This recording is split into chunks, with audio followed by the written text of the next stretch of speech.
Bom, vamos entender como funciona a fisiologia do sistema digestório. Esse sistema ele tem como funções gerais transformar os macronutrientes presentes no alimento a partir do metabolismo de catabolismo ou de quebra em substâncias nutritivas, e essas substâncias na sequência serão enviadas para a corrente sanguínea e distribuídas para todo o nosso corpo. Os órgãos envolvidos nesse processo, eles atuam de maneira descendente, onde em cada local que o alimento passar, ele pode passar por um processo de transformação para ao final ser absorvido os nutrientes necessários para o corpo. Então a primeira estrutura relacionada a esse processo é a boca. Na boca nós encontraremos a língua, que é um músculo relacionado ao paladar, apresenta papilas gustativas que vão permitir a percepção dos sabores e que também vai atuar contribuindo com a mastigação. A língua ela empurra os alimentos em direção aos dentes para que esses sejam triturados. Os dentes, como já foi falado, que fazem o processo mecânico de mastigação. Os nossos dentes, nossa dentição inicial ou dente de leite, como chamado, são 20 dentes, 10 dentes superiores e 10 inferiores. E a dentição permanente formada por 16 dentes superiores e 16 inferiores. Nós temos uma dentição chamada de heterodonte, já que nossos dentes apresentam formatos diferentes, com funções diferentes. Além dessas estruturas, na boca também nós teremos a contribuição de glândulas anexas, denominadas glândulas salivares, que são compostas por 3 pares de glândulas, 2 sublinguais, 2 submaxilares e 2 parótidas. Todas elas envolvidas na produção e liberação de saliva para a cavidade bucal, a fim de umidificar o alimento. Além disso, nas glândulas parótidas exclusivamente, será produzida a amilase salivar, que é a enzima que vai dar início à digestão do amido na cavidade bucal. Essa digestão será concluída a nível intestinal, porém, o amido, durante o processo de mastigação, iniciará o seu processo de transformação em moléculas de glicose. Então, o alimento, ao ser mastigado, ele será transformado em bolo alimentar, misturado com saliva e, nessa saliva, adicionada a amilase salivar, produzida pela parótida, que quebrará parcialmente o amido na boca. O pH da boca, ele é alcalino, ele é em torno de 8, para que a enzima ela seja ativada e realize o seu processo de quebra. Como foi falado, os dentes eles têm formatos diferentes, dentes pontiagudos e dentes achatados, que estão relacionados à perfuração e à mastigação. E na língua nós vamos ter as papilas gustativas, onde essas papilas são responsáveis por enviar a estimulação do paladar ao sistema nervoso central, para a percepção dos sabores. Lembrando, que existe uma fragmentação de percepção de sabores, doce na ponta da língua, amargo na parte posterior, salgado nas laterais. Porém, esses gostos eles se misturarão na região central da língua, que é um sabor denominado umami. Como os dentes estão representados aqui em cada cor, os dentes terão funções. Então, é uma dentição heterodonte. Os dentes incisivos, que são os 4 anteriores, superiores e inferiores, servem para cortar os alimentos. Os caninos, que são pontiagudos, para rasgar ou perfurar o alimento. E os premolares e molares, que são os dentes achatados, para triturar ou amassar os alimentos. A mastigação é um processo mecânico fundamental que, após o seu início, trará funcionamento hormonal que viabilizará ou ativará a continuidade do processo de digestão. Então, esse alimento, ao ser mastigado, será conduzido pela orofaringe, passará pela laringofaringe e será conduzido ao tubo do esôfago, que é um tubo posterior ao sistema respiratório, fica na parte posterior. Qual é o funcionamento que vai ocorrer aqui de maneira automática para que esse alimento não entre em direção às vias aéreas? A língua é um músculo que está diretamente ligado a uma peça de cartilagem denominada epiglote, e ao começar o processo de deglutição, que é um processo mecânico, a língua abaixará, tampando a abertura do sistema respiratório. Então, o alimento que já foi insalivado, que já foi mastigado, transformado em bolo alimentar, será conduzido pela faringe e posteriormente conduzido em direção ao esôfago. A faringe, como nós sabemos, ela é um tubo comum ao sistema digestório e respiratório, porém não realiza a função simultânea de atender aos dois sistemas. Então, quando a pessoa está deglutindo, que é o ato de engolir os alimentos, a epiglote fecha o canal respiratório, impossibilitando, na verdade, a passagem de ar. Essa faringe ela pode sofrer alterações como uma inflamação, processo inflamatório denominado faringite, ou uma infecção bacteriana, né, que está representada aqui por manchas brancas, onde o pus ele se manifesta. São alterações comuns na região da faringe e que podem acontecer por presença de micro-organismos no sistema digestório ou respiratório. Na sequência, o alimento ele será conduzido pelo esôfago, que é um tubo que atravessa a região torácica, passa por uma abertura, um esfíncter esofágico e chega até o estômago, que já se encontra na cavidade abdominal. O esôfago ele tem em torno de 25 centímetros de comprimento.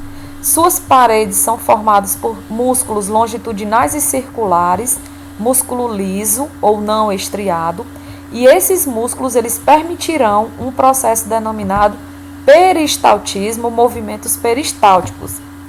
Esse movimento vai permitir uma contração muscular nas paredes do esôfago que vai empurrar o alimento de maneira descendente em direção ao estômago. Então, o esôfago é um tubo de passagem do alimento, em que essa passagem deve ocorrer em torno de poucos segundos, com a contribuição dos movimentos peristálticos. Quando acometidos por infecções, podem acontecer infecções bacterianas, representadas aqui na endoscopia com essas manchas brancas na parede do esôfago, ou inflamações causadas por presença de alimentos ácidos ou alimentos com temperaturas muito diferentes da corpórea que podem causar a inflamação do esôfago, além de refluxo, que é uma doença típica de regurgitação do alimento, em que o ácido estomacal ele pode causar irritação do esôfago.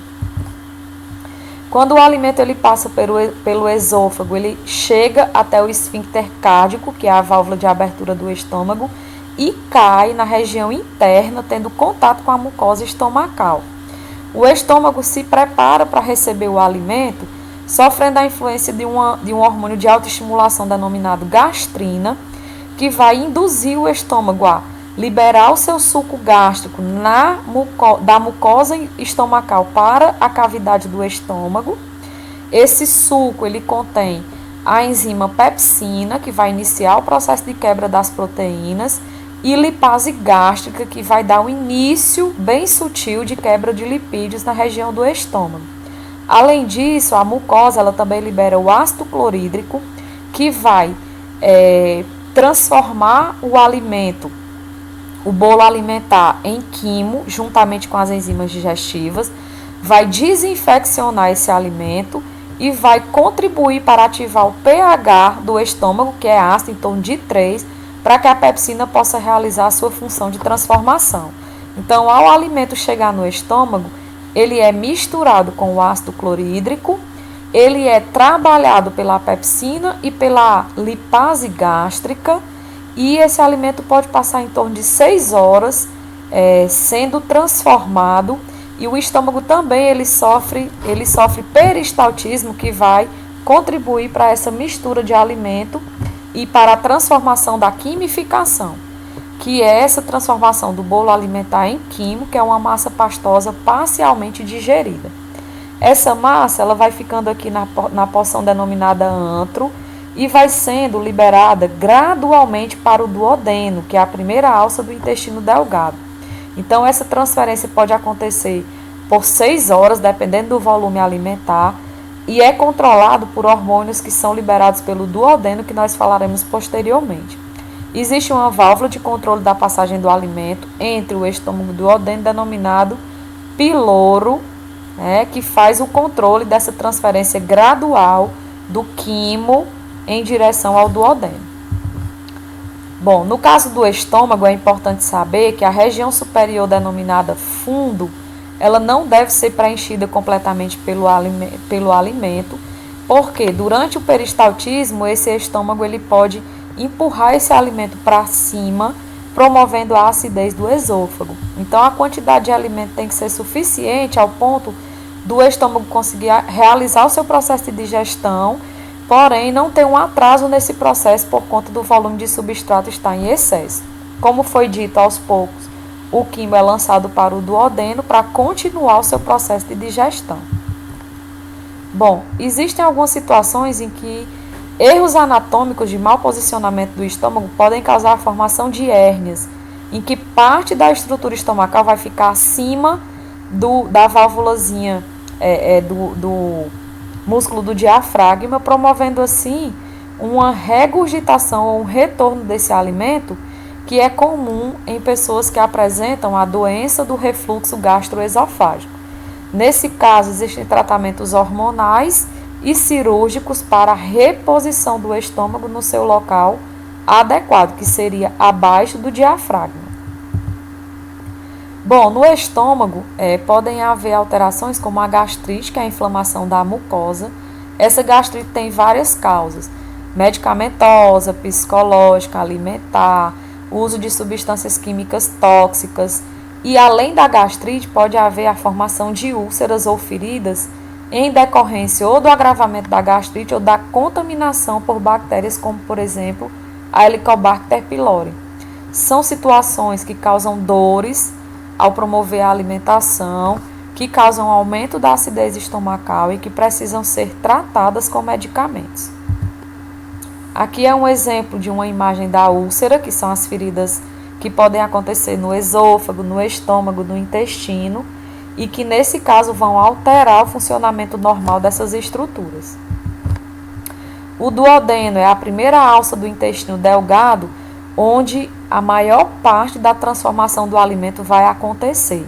A própria parede duodenal produz o suco intestinal, rico em enzimas digestivas, e ele recebe, a partir da ampola hepatopancreática, a bile, que é um emulsificante de gorduras proveniente do fígado, liberado pela vesícula biliar, e o suco pancreático, que é um suco enzimático proveniente do pâncreas, que contribui para a quebra dos alimentos.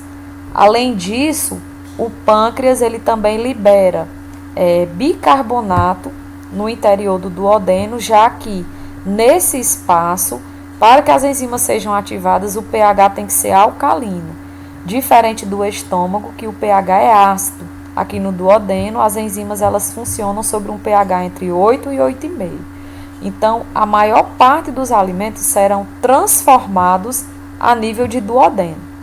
Nesse caso, é importante lembrar que o duodeno ele vai receber gradualmente o quimo, que é uma massa pastosa que vem proveniente do estômago, e vai transformar esse quimo em um fluido nutritivo denominado quilo. Esse processo ele é chamado de quilificação, que seria a transformação do quimo em quilo a partir da presença das enzimas digestivas. E aqui seria um esquema para mostrar a relação direta de transporte da bile, que está na vesícula biliar, né, que utilizará o ducto colédoco e chegará aqui até o duodeno pelo esfíncter de Oddi, e o ducto pancreático, que chegará também em maneira comum aqui por esse ducto, liberando o suco pancreático para a digestão dos alimentos. Lembrando que alterações na vesícula ou alterações no pâncreas podem obstruir esse canal de chegada das enzimas, dificultando o processo digestório.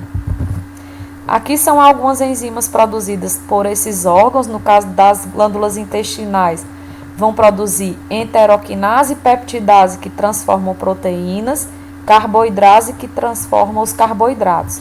No suco pancreático, nós vamos ter o bicarbonato, que nesse caso vai tornar o meio alcalino para a ação das enzimas, tripsina e quimiotripsina, que transformam proteínas, a lipase, que faz a principal quebra de lipídios no nosso sistema digestório, e a amilase pancreática, que vai finalizar a digestão do amido que iniciou na boca. Lembrando que a bile, que é a secreção que vem do fígado, que é armazenada temporariamente na vesícula biliar, não contém enzimas. Ela vai emulsificar as gorduras para facilitar a ação da lipase pancreática. Além disso, é importante também conhecer os hormônios que contribuem para o controle do processo digestório.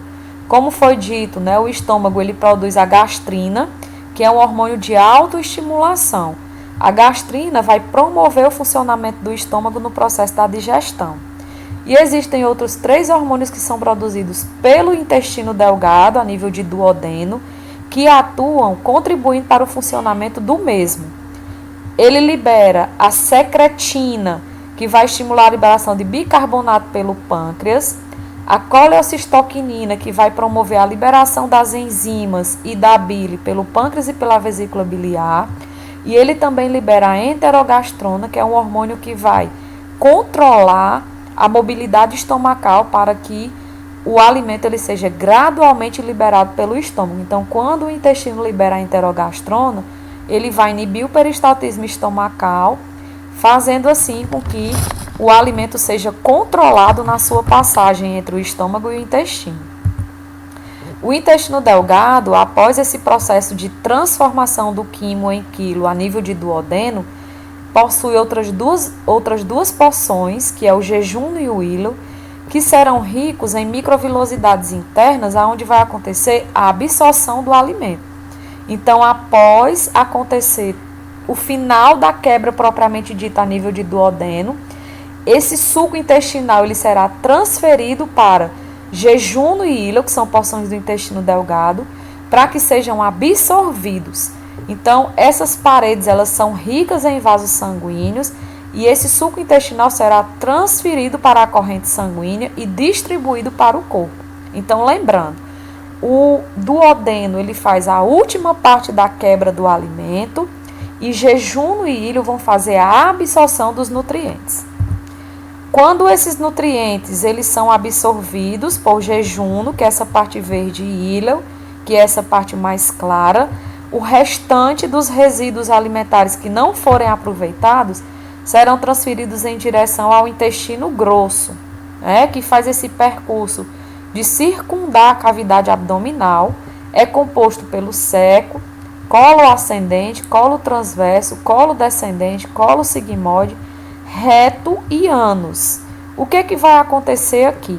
Os resíduos alimentares, eles passarão mais ou menos 12 horas a nível do intestino grosso, e aqui esses alimentos, a maior parte deles serão transformados por bactérias simbióticas.